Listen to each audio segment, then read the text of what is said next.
So this brings me to my focus this year as your president. And my theme is simple: action and advocacy.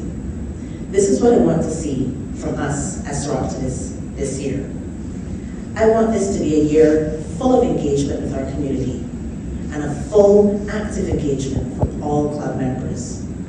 And I urge you as well to feel comfortable to involve your family, the Soroptimisters, the Soroptimites, the Soroptiminis, in our activities wherever possible. If we're planting trees, bring them along. There's a lot to be done. The 2 years and counting of the COVID-19 pandemic have wrought serious disruption in our society. And while I don't want to be morose, I think it's important that we understand the extent of that disruption. We know, of course, of the economic impact. We see and hear of how many have lost their jobs, how many businesses have closed and have not reopened. Even with the restart of international travel last year, tourism arrival numbers in Barbados in 2021 were a mere 20% of the numbers in 2019. So this means that there are real people in a sector largely dominated by women who've been impacted and remain impacted. Food insecurity has deepened. In a report published by the World Food Programme, CARICOM, SEDIMA, and the FAO last April, 24% of those surveyed for their Barbados report had reduced food consumption during and due to the pandemic. We know that domestic violence increased. When we had our last in-person meeting, the only one that we've had besides this in the last 2 years, in November of 2020, UN Women Caribbean's representative, Tonia shared that with us. In fact, in the first 2 quarters of 2020, which of course included the first lockdown and all of that uncertainty, Barbados saw an increase of about 38% in reported incidents of domestic violence.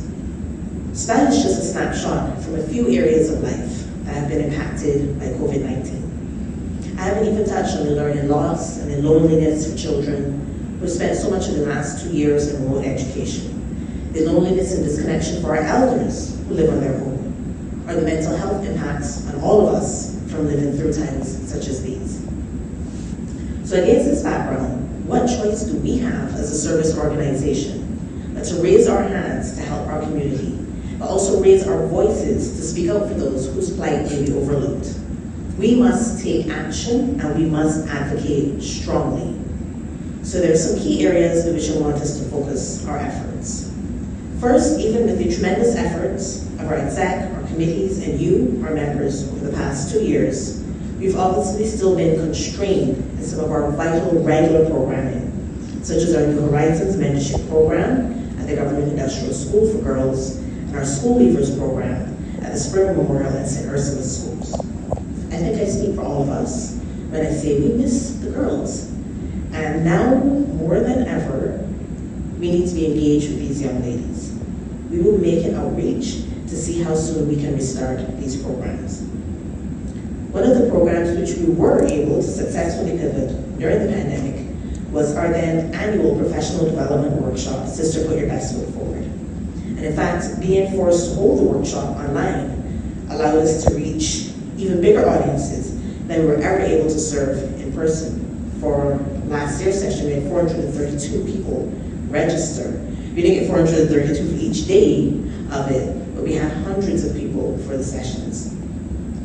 As Soroptimists, our mission worldwide is to educate, empower, and enable women and girls.